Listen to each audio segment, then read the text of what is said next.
Microsoft spent $69 billion to buy Activision Blizzard, only to watch their hardware revenue crater by 31% in a single year. While Sony was victory lapping with the PlayStation 5, Xbox leadership was greenlighting ad campaigns that actively discouraged people from buying their consoles. This was a multi-billion-dollar brand effectively liquidating its own identity in real time. The industry assumed the brand was entering a terminal decline. Then, Microsoft appointed someone new to lead Xbox, a cleaner with 0 gaming credits and a track record of scaling massive platforms at Meta and Instacart. Asha Sharma didn't take this job to play games. She took it to salvage a business that was bleeding out on the operating table. And there's a specific reason Microsoft didn't hire a gaming veteran. They weren't looking for someone to build worlds.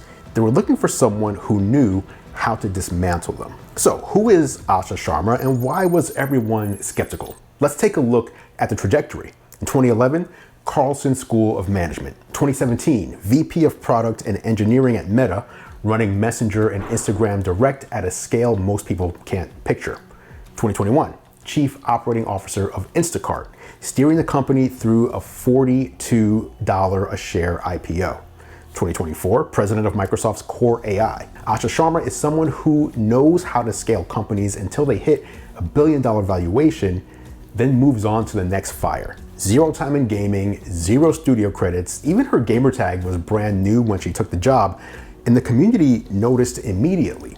The fake gamer accusations started within days. People dug into her Xbox account, found a mixed achievement list across multiple games, and called it suspicious. It turns out it was a shared family account across multiple devices. She addressed that publicly, but skepticism doesn't die that fast. Then, people started wondering if her social posts were AI generated, which, given that her last job was literally running Microsoft's AI division, maybe felt like a fair thing to ask. And you'd have to forgive the paranoia. The brand was in rough shape.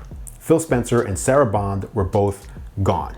Over the years, there were so many disappointments and false starts. Redfall shipped broken. Starfield underdelivered for a lot of people. Hardware revenue was down 31% year over year, and studios were being shut down. When a non-gamer walks in from the AI division under those conditions, it reads like one more signal that Microsoft had checked out. Quick question before we go further. Does it actually matter to you if the CEO of Xbox is a hardcore gamer, or do you just need someone who knows how to fix a broken platform? Drop gamer or fixer in the comments. I want to see where the community is landing on this. Now, what people missed is that Asha's entire career has been about one thing: walking into broken platforms and fixing them. Porch Group went from startup to a $1 billion public debut with her on the team. Instacart went from bleeding cash to profitable and public. Messenger and Instagram Direct scaled to billions of users. She doesn't come from games, but she absolutely comes from platform on fire and needs saving. And that's exactly the resume this job required. Now, most new CEOs spend their first month or so on listening tours and town halls, letting the org get comfortable with their face. Sharma skipped that entirely. No press tour, no vision deck, no carefully worded LinkedIn post about the exciting road ahead. Instead, she came in and got right to work. Her first move, of course, wasn't a product launch, but it was an execution. She walked into marketing and killed the one campaign that was supposedly the future of the Xbox brand. The "This is an Xbox" campaign was gone. In her words, it didn't feel like Xbox. And that campaign wasn't just bad marketing, it was a brand actively undermining its own hardware and customers who spent real money to buy it. Xbox employees hated it too. Scrapping it sent a message to the community and the internal team at the same time. Then a week into the job, she confirmed Project Helix on X and in a morning briefing with Team Xbox before leakers could control the story. And yes, it is a console refresh, but Project Helix is designed to unify console and PC gaming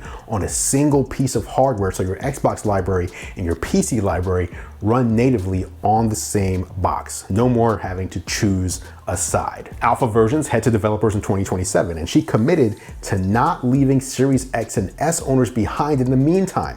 That announcement, one week in, told hardware fans that the console wasn't being deprecated, it was being rebuilt. Then Sharma cut the cost of Game Pass Ultimate and Game Pass for PC months after the previous leadership had just raised prices substantially. Now think about this. Price drops on modern subscription services are almost unheard of, and it's one of the clearest signals that she's focused on growing the player base rather than squeezing the existing one. Lapsed subscribers had a reason to come back, and the math changed for people sitting on the fence. That same month, she pulled back hard on Project Latitude. That was the internal push to put Xbox games on every possible screen and console, including rivals like the Nintendo Switch 2 and PlayStation 5, purely to hit the CFO's margin targets. Sharma told employees directly, "We will reevaluate our approach to exclusivity." She's moving the goalposts away from short-term profit and back towards platform loyalty. If you own the hardware, that's the only question that actually matters. She also promised bi-weekly console updates through the end of the year in an all-hands at Studio D. The quarterly update cycle that felt glacial by any tech standard was over. The Xbox Series X and S finally felt alive again. But Asha was not done.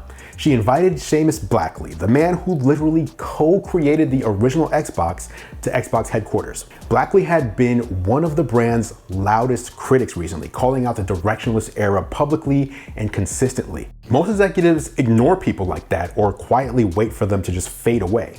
Sharma brought him into the boardroom.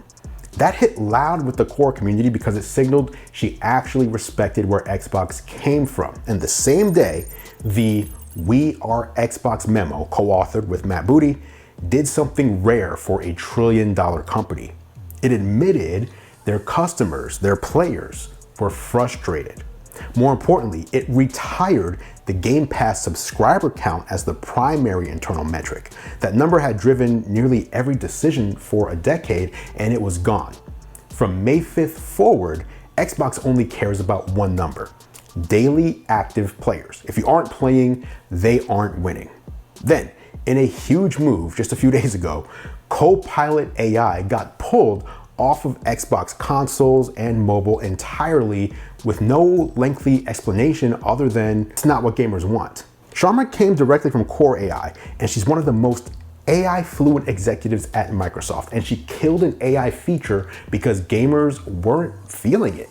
That's the payoff on the soulless AI slot promise she made in her appointment memo, and it's just more proof that the new Xbox is listening to its customers and fan base. Jared Palmer joined as VP of Engineering and Technical Advisor, and she pulled specialists from Core AI and GitHub, people who build the tools the rest of the world runs on, to fix the Xbox OS from the inside out. She's not hiring gaming people to fix a platform problem, she's hiring platform people. Oh, and the Microsoft Gaming corporate umbrella, the name that sounded like a soulless accounting department, was officially retired and put to bed. It's just Xbox again. And there's even a new logo. Glossy, glassy, green, three-dimensional, a direct visual callback to the original Xbox and Xbox 360 era. And Xbox Series X and S owners will be seeing it regularly, as it will be the star of the new boot up sequence on all consoles rolling out on May 14th. That boot up also drops the word Xbox entirely, just the glowing green sphere. Xbox is a brand finally confident enough in its own history that it doesn't need to say its own name. So why does all this matter for you? Well, for the first time in years, if you own a Series X or S, you're not feeling like you're being phased out. The previous era felt like Microsoft was slowly deprecating console owners, dripping games onto PS5, telling you a phone or a smart TV was just as good, closing studios quietly. Asha Sharma came in and said, the hardware matters, the players matter, and the experience matters. Game Pass getting cheaper is real money back in your pocket. If your subscription lasts because the price hike didn't feel worth it, the math has genuinely changed. The multi-platform pullback is the move that actually affects your living room though. The everything, everywhere era hollowed out the reason to own the Xbox. Why buy the hardware if every major release like Halo, Gears of War, and Forza show up on PS5 6 months later, if not on day and day of release? Pulling back on Project Latitude starts rebuilding the case for the console. If Xbox first experiences mean something again, the hardware has an identity, and that's been missing for a long time. Now, all eyes are on June 7th. Every defensive move that Asha has made in her first 100 days as Xbox CEO gets tested here. You see, that's the annual Xbox Games Showcase, where Microsoft has to put actual software on screen. The games coming over the next year or two that justify owning the hardware. Strategy becomes gameplay. That's the day we find out if Asha Sharma is actually a savior or just a very expensive band-aid. The foundation she's built is more coherent than anything Xbox has put together in years. But you don't buy a console to look at the foundation. The next 12 months will tell us if Sharma can back all of this up with actual games. That's the only thing left to prove. Microsoft spent $69 billion to buy a future, and Asha Sharma was hired to make sure that future actually arrives. The 100-day stabilization is over, and the cleaner has done her job. On June 7th, the lights come up, and we finally see if the brand she salvaged is ready to lead, or if it's just a more efficient version of a dying platform. Now, drop a comment below. Are you buying what she's selling, or is this still a wait and see for you? Oh, and if you want to hear how Nintendo climbed out of a similar hole caused by a colossal failure of a console launch, check out this video here. Thanks for watching as always, guys. I appreciate your support. I'm Andru Edwards, and I'll catch you in the next video.